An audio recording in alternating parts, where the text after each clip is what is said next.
শুভ সকাল আমার প্রিয় ফ্যামিলি, তোমরা সবাই কেমন আছো? আশা করছি যে যেখানে আছো অবশ্যই ভালো আছো এবং সুস্থ আছো। দক্ষিণ চব্বিশ পরগনা একটা ছোট্ট গ্রাম থেকে আমি পাপিয়া এই ভিডিওটা স্টার্ট করছি। অবশ্যই তোমাদের ভালো লাগবে। হ্যাঁ বন্ধুরা, যদি ভিডিওটা ভালো লাগে তাহলে লাইক, শেয়ার আর কমেন্ট করতে ভুলো না, আর আমাকে সাপোর্ট করতে ভুলো না। বড় আশা নিয়ে এই ইউটিউব প্ল্যাটফর্মে এসেছি তোমাদের ভালোবাসা পাওয়ার জন্য। তো আমার জীবনের কাহিনী যদি তোমরা শুনতে চাও তাহলে একবার একটা করে কমেন্ট করো, অবশ্যই তোমাদেরকে শেয়ার করব। তো এখন সকাল 7টা বাজে। তো ঘুম থেকে আজ একটু দেরি হয়ে গেছে, অ্যালার্ম বেজেছে কিন্তু শুনতে পাইনি। কাজে যাওয়ার জন্য অ্যালার্ম বাজে, প্রত্যেক দিন অ্যালার্ম বাজে, কিন্তু সেই টাইম আজ আমার কানে এসে পৌঁছায়নি। তো যাই হোক, সকাল 7টার সময় উঠে পড়ে বা জাস্ট আমি পর্দাটা সরিয়ে দিলাম বারান্দায়, তারপরে সদর গেটটা খুলে আমি আমার পুকুর পাড়ে গেলাম জল আনতে। তো বাসি দাবা ঘর প্রথমে আমাদের ঝাঁটপাট পাড়া গাঁয়ে তো যেটা রুলস চলে আসছে, ঝাঁট দিয়া গোবর কাদা দিয়ে ঘর মোছা। তো যাই হোক, বাসি বাসন ছিল, গত রাতে খাওয়া হয়েছিল, তো সেগুলো পুকুর পাড়ে নিয়ে যাচ্ছি। আর এক বালতি জল নিয়ে এসে প্রথমে সদর গেটে ছোড়া দিচ্ছি।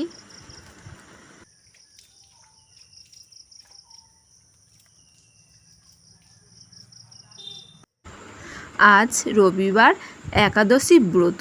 তো আমি 1 বছর অন্তর একাদশী ব্রত পালন করে আসছি, জানো তো বন্ধুরা। সঙ্গে তোমাদের দাদা ভাইও পালন করে। তো আমার তো একদম খেয়াল নেই যে আজ একাদশী, একটু তাড়াতাড়ি উঠবো।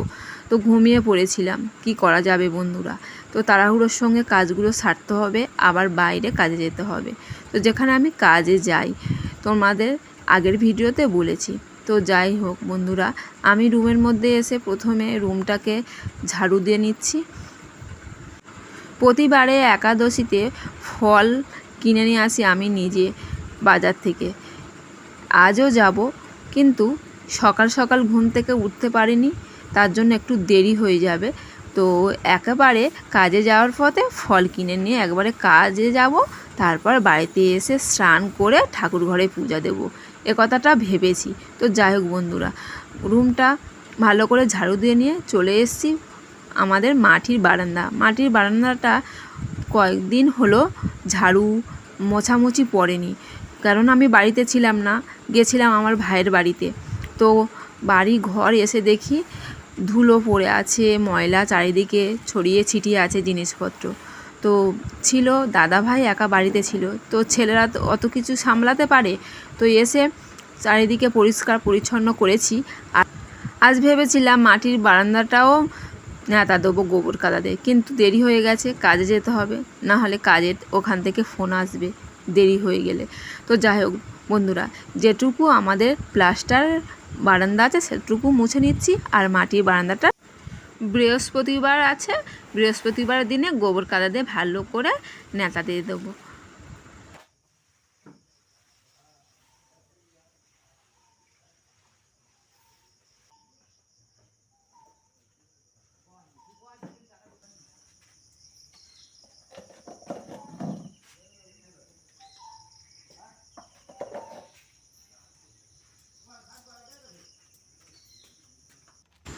এখন বাজে দুপুর 12টা, কাজ থেকে এইমাত্র 10 মিনিট হবে ফিরেছি। এসে স্নান করে ঠাকুর মঞ্চে চলে এসেছি, তুলসী মঞ্চে। তো তুলসী মঞ্চে প্রথমে জল দিয়ে মঞ্চটা ধুয়ে দিচ্ছি, আর মা তুলসী মার মাথায় জল দিয়ে দেবো। আর তুলসী গাছটা জানো তো বন্ধুরা, খুবই বিশাল বড় হয়ে গেছিলো, আর তোমাদের দাদা ভাই কিছুদিন আগে তুলসী গাছটা ছিটে দিয়েছে। তো এই যে সবুজ সবুজ পাতা দেখতে পাচ্ছ, এই ডালটা রয়ে গেছে, আর বাকি ডালগুলো সব শুকিয়ে গেছে। যেগুলো শুকিয়ে গেছিলো সেগুলো কেটে দিয়েছে। তো আমার জল দেওয়া হয়ে গেছে মা তুলসী মার মাথায়, তারপরে আমি ধূপ ফুল দিয়ে দিচ্ছি, মাকে প্রণাম জানালাম। প্রণাম জানিয়ে এবার আমি যাব আমার ঠাকুর ঘরে। তো আজ হচ্ছে একাদশী। তো যেসব ফল কিনে নিয়ে এসেছিলাম, কলা, আপেলটা নিয়ে নিই, আপেলটা আমার ভালো লাগে না। কলা নিয়ে এসেছি, শশা নিয়ে এসেছি, আর খেজুর নিয়ে এসেছিলাম, আর আম নিয়ে এসেছিলাম। তো একাদশীর দিনে তো কিছুই খেতে নেই, ফল ছাড়া আর সাদা তরকারি ছাড়া কিছু খেতে নেই। তো আমার সাদা তরকারিটা অতটা পছন্দ নয়, তো ফল নিয়ে এসেছি। তো ফল ফার্স্ট ঠাকুর ঘরে ঠাকুরকে খেতে দেব, তারপরে আমি খাবো। তো শশাটা না খুবই কচি ছিল, আর ক্যামেরাটা একটু নেচে যাচ্ছিলো, কারণ আমার শাশুড়ি মা ক্যামেরাটা ধরেছে। তো এটা হচ্ছে আমার ঠাকুর ঘর। তো বাটাতে সব আমার ফল কাটা রেডি।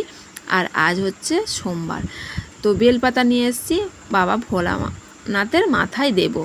তো জলও দেব। আজ একাদশীর দিনে দুটোই বার পড়ে গেল, সোমবার আবার একাদশী।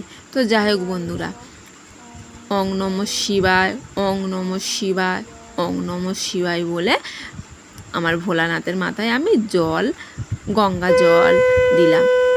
তো পূজা আমার কমপ্লিট।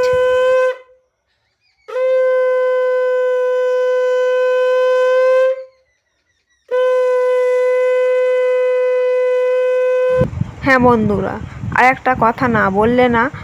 তো আমার যদি ভিডিওতে কোনো ভুলভ্রান্তি হয়ে থাকে বন্ধুরা, তোমরা অবশ্যই করে আমার ক্ষমা করে দিও। আর তোমাদের কাছে আমি তো শিখতে এসেছি, তো সকলে সব কিছু তো জানে না। আমি তোমাদের কাছে শিখব, তোমরা আমার কাছে শিখবে। তো যদি ভুল হয়ে থাকে বন্ধুরা, অবশ্যই করে ক্ষমা করে দিও। তো আমি তৈরি হচ্ছি কাজের জন্য। তো এখন দুপুর 2:30 বাজতে চলেছে। তো আমি চুলটা একটু আঁচড়ে নিচ্ছি আর রেডি হয়ে গেছি। তো এবার কাজে বেরোবো। তো তোমরা সাথে থেকো বন্ধুরা। যা গরম পড়েছে, চুলটা একটু উপরের দিকে বেঁধে নিলাম, কারণ কাজে যাচ্ছি তো, আর ঘাড়ে চুল লাগলে অস্বস্তি হবে, তার জন্য চুলটা উপরে করে বেঁধে নিলাম। এখন দুপুর 2:30 বাজে। তো অনেকক্ষণ পর তোমাদের সামনে এলাম বন্ধুরা। তোমরা সবাই কেমন আছো? নিশ্চয়ই ভালো আছো। তো সকালবেলা একটা আমি কাজ করে এসে পুজো দিয়ে আর তোমাদের সামনে আসিনি। তো এবারে আবার বেরোচ্ছি, আর আমার বড় যাবে কাজে। তো ডাকছি, উঠছে না। তো আমি রেডি হয়ে গেছি, এবার বেরোবো। 2:30 বাজে, ঠিক আছে? তো তোমরা সাথে থেকো। আর ব্লগটা কেমন লাগছে অবশ্যই তোমরা কমেন্ট করে জানাবে। আর যদি ভালো লাগে সকলের কাছে শেয়ার করে দিও, আর আমাকে একটু সাপোর্ট করো, ঠিক আছে? আবার দেখা হচ্ছে কিছুক্ষণ পর, তোমরা সাথে থেকো।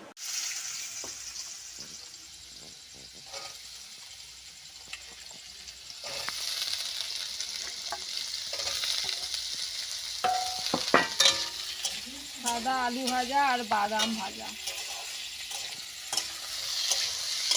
সাদা তেলে সাদা আলু ভাজা হচ্ছে, সাদা তেলে সাদা আলু ভাজা। আজ একাদশী। আর ওদিকে বাদাম ভেজেছি, আর ফল আছে, দুপুরে ফল খেয়েছিলাম, আর এখন আলু ভাজছি। আলু ভাজা আর বাদাম ভাজা খাওয়া হবে।